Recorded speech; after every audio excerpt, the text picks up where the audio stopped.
right, everybody. Hope you guys are doing well. Today we're going to do a video that I haven't done in a while, and I really hope you guys end up enjoying it. So we're going to do the top 10 positions that are in my portfolio. And originally when I was thinking about doing this, I was going to do it by cost basis.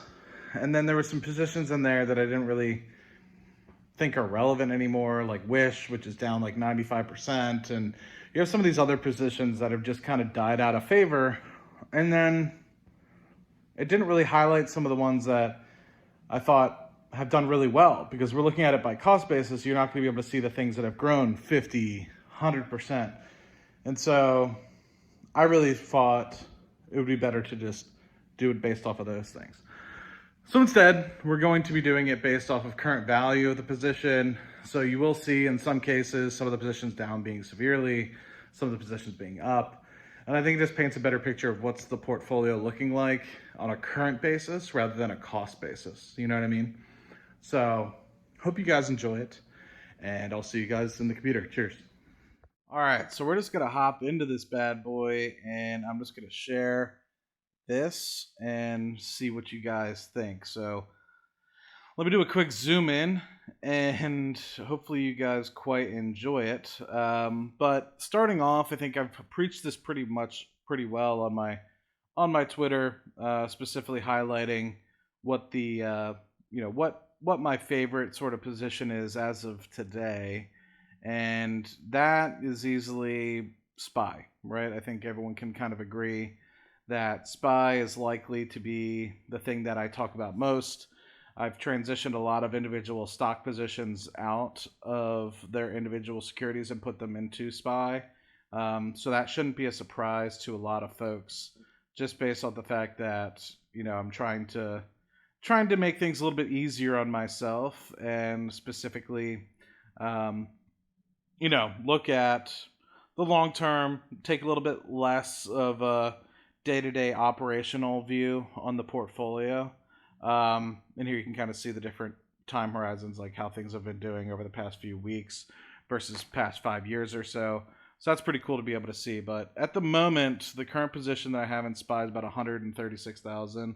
Cost base is about 133, so I've been loading up in this kind of area. I probably haven't updated this a little bit, so maybe it's would be a little bit better, just based off, but I reinvest all the dividends and, stuff of the like. So pretty good in this respect, $2,300 coming specifically from that, just in dividends and stuff of the like. So hopefully that's not a big surprise. That's probably the biggest position by far. And then second is, company shares that I have. So, I'm up pretty good on that, since the energy industry has been doing pretty well. And so, some of you guys might be able to tell who that is at the moment. But then you have JEPI, which I preach pretty good. I think JEPI, specifically more for like a dividend investor, long-term dividend investor, or just someone that's a retiree. I really enjoy JEPI. I think somebody that is looking more towards their long-term growth and, being where they think they can be, the max output, I think JEPI might be a little bit challenged, but I think it does a good job balancing, keeping capital preservation with dividends. And so you get a monthly dividend that's pretty good. I'm making over $300 a month. Actually, it's a little bit more than that. What I didn't do is add the amount of dividends that I get in my Roth, but I did add the total amount that I have from a cost basis in my Roth and the total value. So this ends up being the third largest position in the portfolio. Now keep in mind, I didn't put the 401k and stuff on here, so that would probably add a lot of money to this to the SPY position, because considering it's mostly S&P 500, I think it's like 90 to 95%, and the rest is in cash. But these are just individual positions that I have outside of, a 401k and stuff like that. But it does include Roth IRA positions. Then you have Shell, which has done relatively well. I invested 26 grand into Shell, throughout, my entirety of my life. So I think invested a lot in 2020, and that's paid off pretty good, considering this is up almost 100%, just with dividends reinvested and stuff of the like. So I'm making about $500 a quarter from that in dividends, and it's just under 50 grand. So I think that this one is a long-term one. Not only are they a prudent and very cost-efficient oil and gas producer, but they're truly getting involved in the transitional part of the business. So that's including solar, wind, and I think that their management does a really good job with respect to allocating capital, reasonably within those. And I think that they take on more risks that aren't necessarily, how do I say it? They take on more financial risks. They're not, I'm talking about environmental risks or anything of the like. They do a really good job making sure from an environmental standpoint that they're within regulations and stuff of the like. But I mean, it's like a financial risk. They're more willing to try stuff out, technologies and things of the like, and see, where they go in the long term versus some of the other companies, which are a little bit more risk averse. And so I really like Shell from a current cash flow perspective. They made 60 odd billion dollars in cash flow last year. And from a long-term transition perspective, I think they're going to do really, really well. And I think we'll hear more on that in the coming months.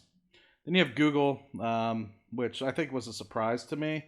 I know I was investing a lot in Google, but I guess I had way more money than I thought in the last couple of years, and ended up being a pretty good position. So that's 41,000. So I have 381 shares associated with that at a cost basis of $98. So we're actually sitting on a pretty decent up at the moment, 10%, which I'd be happy considering a lot of tech has been destroyed over the past 5 years or 2 years or so.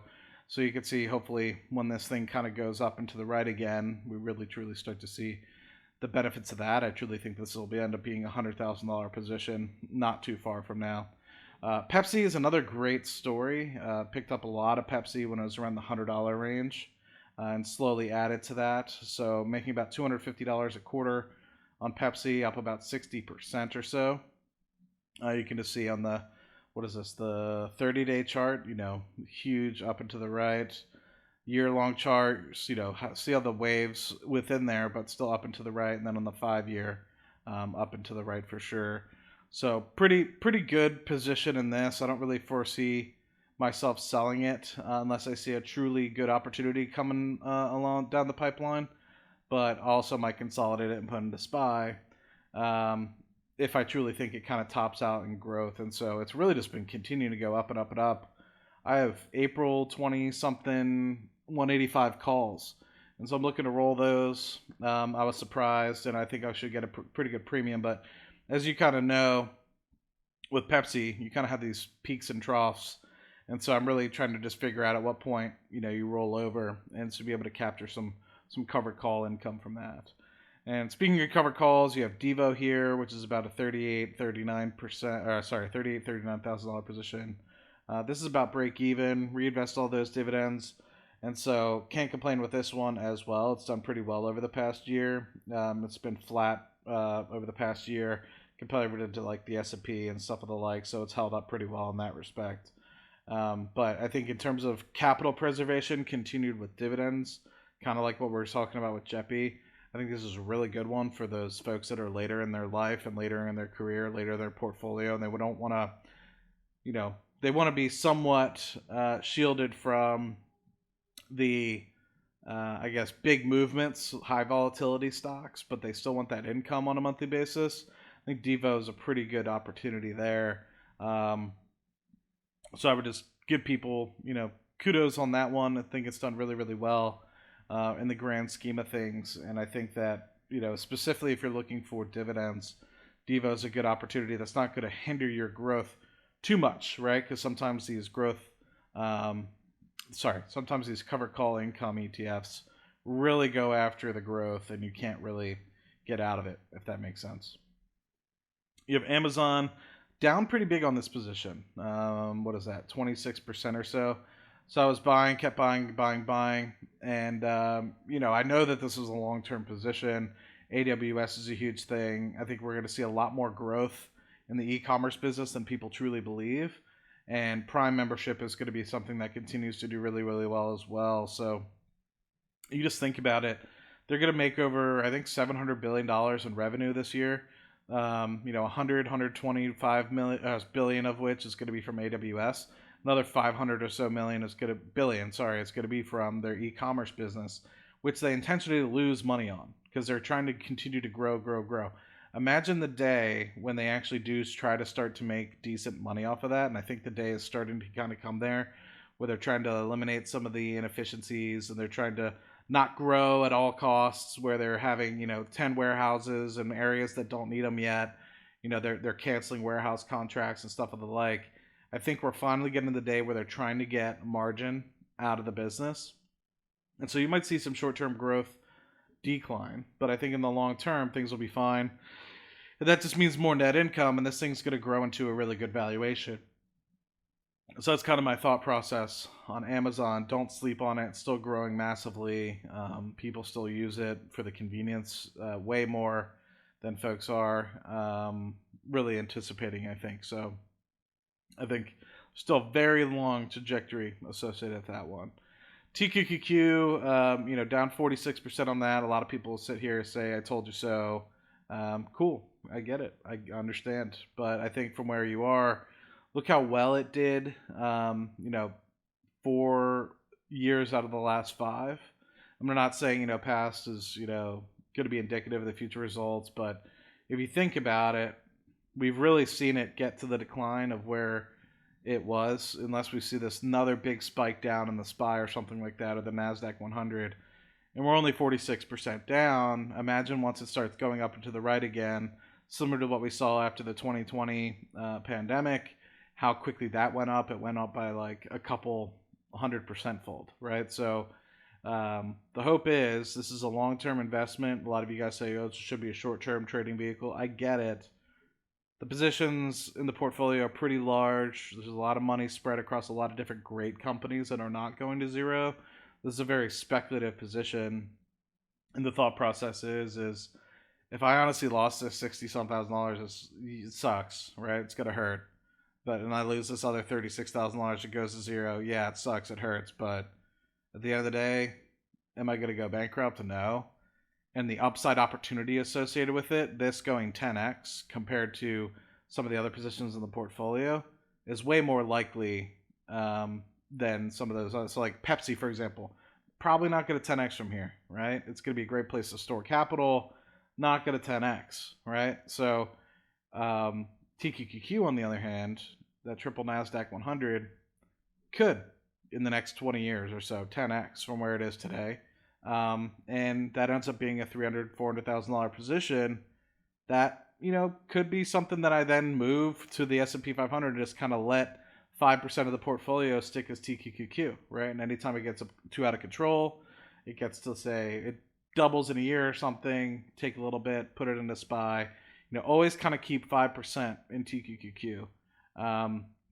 And worst case scenario, in really, really down years, it's going to be adding a lot of capital. But in the up years, you're going to be taking a lot of money out of it, and you're going to be putting it into way safer investments. And so I think it's going to be a good tool. I haven't fully utilized it yet because I have yet to see it really come out of the cycle. I've invested in it when it was kind of coming up in 2021, and I was up 60-odd% when that happened. Now I'm down 50%, 45% on it, and I have yet to kind of like see it, come full swing. But I'm confident in the next 10 years that it will. And if I've only lost 50% of the value, some people are saying it's going to decrease by 80, 90%. It's like, cool, I get it. Yes, if you invest at the very, very tippy top. But in reality, I think it's going to be a better tool. And I have the discipline to kind of deal with the peaks and troughs. Whereas a lot of people might be like, oh my God, I lost 50%. It's going to zero. Sell it, move into something else. It's like, hey man, I'm here for the long term, right? Just like my Bitcoin investment. I never sold any of the Bitcoin. It's still hanging out there. And this might be something that shows up in the top 10 once it gets back to all-time highs. So there's that kind of conversation. Then you have J&J. This one's up pretty good as well. Was buying this when it was in the low 100s, but continued to add a little bit once it got to the 130s, 140s. So $165 today. This was a bigger position. This was over 40 grand at one point, but it has taken a little bit of a retracement, as you've probably seen over the past, let's just say, year. The past 30 days, it's up pretty good, but the past year has been pretty tough. You can kind of see this downward trough here, but 5 years it was done really, really well. So continue to reinvest the position in here. It's like $250 a quarter almost. So a little bit over a share and a half every quarter from that. So it's a good position. I'm really looking forward to what happens with Kenvue. and what goes on with the dividend thereafter. Um, so it's just an interesting business that's done really, really well, and they're really good at prudent capital management as well, and their biofarm industry is doing really, really well as well. So, um, really like having that one in the portfolio.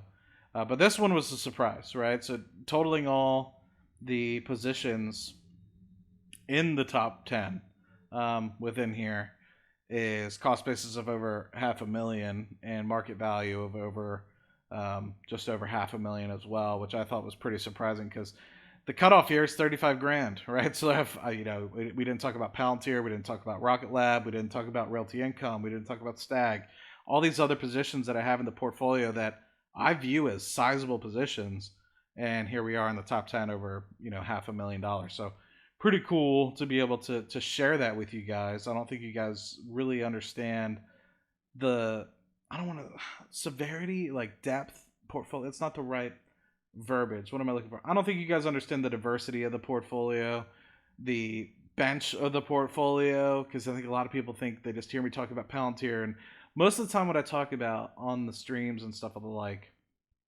is let me just, I guess, blow this up so we can have a quick chat.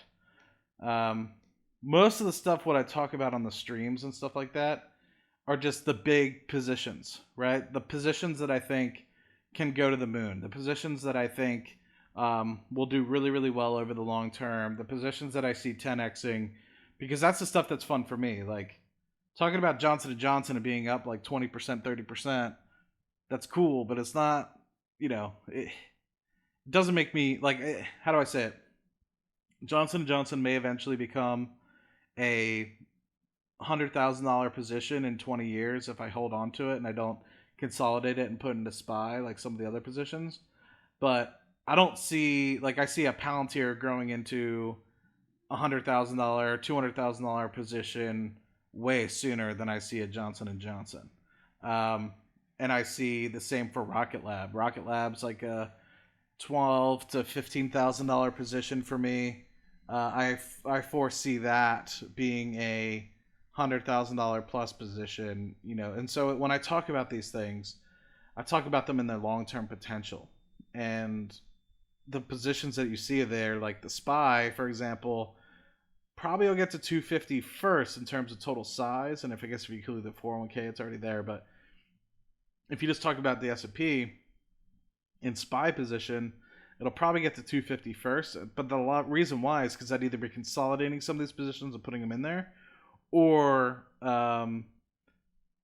investing more and more capital every single month, putting it into SPY or what have you, because the goal for SPY is to get to 1,000 shares very soon. And so, not very soon, in the short to medium term. And so, anyway, I hope that gives you an opportunity to kind of see, like, Matt's just not all 100% Palantir. Matt has other things in the portfolio that are going on. It's not just me hanging out and only having one position, 4,000 shares of Palantir. I think I do a disservice to myself by focusing on a few of these companies rather than talking about the entirety of the portfolio. But Palantir is what gets me excited. I think it's one of my moonshots.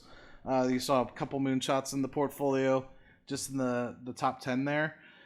But we didn't get into like Baba. We didn't get into a few others that I think are going to do really, really well in the shorter to medium term. So anyway, figured I would just make this video to kind of, I don't want to say come clean with you guys, but show you guys where the portfolio is at. And yeah, I thought it was a good opportunity. So I hope you guys enjoy it. I'd love to hear some of you guys' questions.